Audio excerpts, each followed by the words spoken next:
Good day, good day, good day, good day to you all.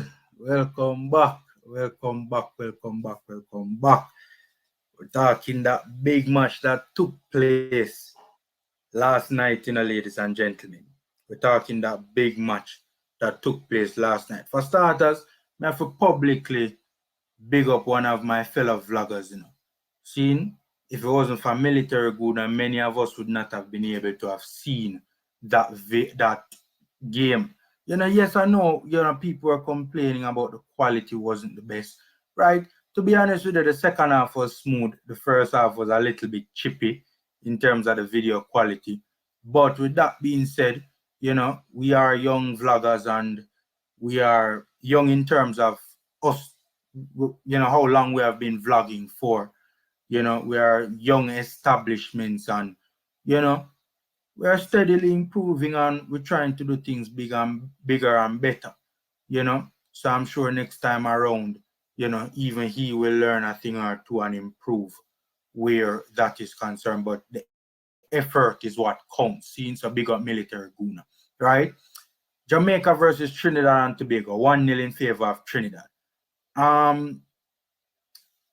Yeah, Trinidad won. I had said that this is a must-win game for Admiral Grimson. This is his first home game, ladies and gentlemen. He has the superior team. His first home match in front of the fans. Jamaica's first home match in years in terms of friendly internationals. Seeing the rivalry with Trinidad and all of that sort of stuff. Me did talk it now in my little preview. They say, yo, this is a must-win 6 points for Grimmy. And anything less, a trouble. Grimmy, get off on the right foot, get off on the right foot or on the right standing at all, Gaffer. The team never win. And that's just the sad reality of it. You are in the results-based industry, the results-based business. And unfortunately, the team picked up a Bob Marley in Iron Man. Seeing One Love in Iron Man, for those who don't get that reference. Anyways, the first half was not the best from the Reggae Boys. The team looked disjointed. The team looked unsettled. The team looked like a team that was flung together. It wasn't clicking. I think some of the players were taking a while to get used to the surface as well. God almighty, the surface was terrible. Yo. JVF, if a dem surface, you're going to set up international friendlies to be played in Jamaica. If upon them surface, you're going to make the international friendly them play a yard, brother. It might as well not go through with it. Just continue play the overseas friendly them because it's an injustice. Serious injustice for ask a player like Omari Hutchinson to invite him here to Jamaica, to invite a Lembikisa, a Ravel who has played at top clubs.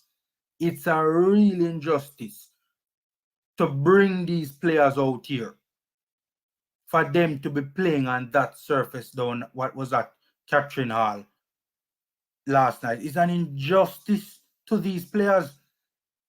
Man, I just have to hope and pray say Omari Hutchinson not say to him, not scratch him head and say, boy, how will I get myself in a dear father?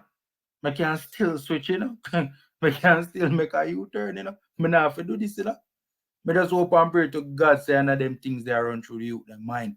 Hope the good thing about it though, the atmosphere down at Catherine Hall would have compensated for that. Look, I'm not sure, but looking at it, it seems as if the atmosphere really helped the players, right? It seemed to have given them a jolt to me, especially in the second half, especially when they really started to turn on the style. Seeing whatever was said, whatever was done at halftime, even though the first half was not the best and not very good, the players came out in the second half and really turned on the style. And I think Catherine Hall, Montego Bay, the western side of the island, appreciated it, appreciated the performance, and appreciated what players like Omari Hutchinson was putting on show. They were enjoying the show until the little counter attack and 1 and 2 lapses in defense and them sneak the one love. Seeing? But the second half performance was much improved from the boys, right? The boys was really turning on the style and really rolling some leather, and it really got the fans riled up. It really did. You could feel the energy coming through the screen, that the fans were fully much engaged with what they were seeing until the one love. And even after Trinidad scored as well, right? The fans were still, enjoying, the football, right? Up until the point when Trinidad scored in the second half, for most of the second half, we were dominant. We were the team that was on top. We were going after the victory. The Trinidad was all over the place. We got so many chances. It is a curse. That game was cursed for the Reggae Boyz, man. We got so many chances that could have been put away. Seeing? You know what they say in football. You don't put away your chances. You know what happens, and that is exactly what happened. After we conceded the goal, the team's performance kind of fell a little bit flat. I think they were really disappointed. You could see the body language, it kind of dropped a bit, when the team, when we fell behind, you know. So that is something that probably needs to be worked on going forward. We want to quickly highlight though, and the main part of this video I really want to talk about, some of the performances and some of the young guns, because I think that was really the main, the biggest, what made this friendly, or what heightened the importance, so to speak, of this friendly scene. You know what? I'm going to talk about that ball here first. I'm going to talk about that ball here. Seeing on your screen, my man of the match, especially from a Reggae Boy standpoint, Ladies and gentlemen, Omari Hutchinson showed who was the real headliner of this event. Seeing? I've said it before and I will say it again. Yo, I love that youth, the whisper. I really want him to do well. I'm happy for the debut. We soon talk about him too. But I could not understand how we as fans would have, as Reggae Boyz fans, we need to get our act together. How have we made a high school footballer, a player who has only proven himself at high school, wonder boy, but only at high school he has proven himself? How we make him the headline billing over this boy on screen? We run out for Chelsea in the English Premier League, and this boy on screen who run out for Wolves in the English Premier League, the Carabao Cup and the FA Cup. That don't make no sense to me. We as fans, we need to get to act together. Anyways, Omari Hutchinson balled. There's no other way to put it. Balled. Especially in the second half. He was the main playmaker, really making things happen, taking the ball, driving forward, driving into the spaces, driving into the channels, playing aggressively, assertively on the front foot, taking on players 1v1, sometimes all 1v2, sometimes all 1v3, taking on players and beating players and making things happen. When you talk about creativity, the man entertained. He entertained the fans at Catherine Hall, and if they never knew who was Omari Hutchinson before yesterday, they damn sure know who he is now. That boy balled and made Jamaica know I am the future.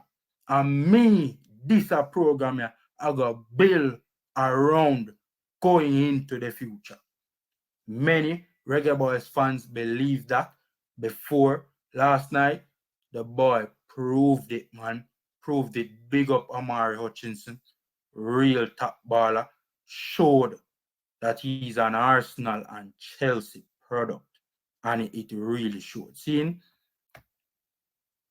Dexter Lembikisa, the youth a ball to, man, showed his class, showed why he has made appearances for Wolves in all competitions that Wolves have taken place in this season, right?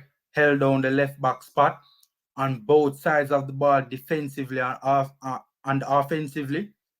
Lembikisa really did well. Really did well. It was difficult to get by him in 1v1 scenarios in this particular game. Difficult to get by him. Very difficult. Big up Lembikisa, real top baller. And many people's headliner, who many people really think, would have headlined this game, the boy on your screen, Dujan Whisper Richards. International debut for Dujan Whisper Richards. And first of all, I am happy to see Dujan Whisper Richards get, an appearance under his belt for the national team. The highest level of football the boy has ever played. And to be honest with you, the boy held his own. And he had some bright moments, right? He had some moments also where he probably might have been trying to do too much and he held on to the ball a bit too long, trying to do too much, trying to prove himself as the headline billing, that pressure must be on to a certain extent, especially how Omari Hutchinson was balling, man. Seeing and one and two others as well, right? One and two others as well. Atkinson as well. We have to get Atkinson in props as well, Young Atkinson did well as well. Young Atkinson really, really did well as well. Seeing what we're talking about for me personally, the three main headline billings, right? And that was Lembikisa, Omari Hutchinson, and Dujan Whisper Richards. But we have to give shout out to Atkinson as well. Atkinson really did well and held his own, man, and did good in this game. Seeing and but Whisper held his own and showed me personally that he can cut it at this level right now. Right? Him just need for calm down. He will calm down as he gets more used to international football and start doing the right things and that sort of a thing. And he had some really bright moments in the game. 1 and 2 dash reggae, seeing some impressive touches, from our young gem, our wonder boy, Dujan Whisper Richards. Seeing so he had some bright moments, but he also had some moments where his decision making could have been better. And it's understood. Young gem, wants to go out there and prove himself to be the headline billing. Seeing, but big up Whisper. Boy really held his own and showed that he can cut it at this level. Seeing, knock up the like button, hit me up in the comment section, let me know what you think about all that has been said in this video. Take care, guys. Stay safe. And until next time.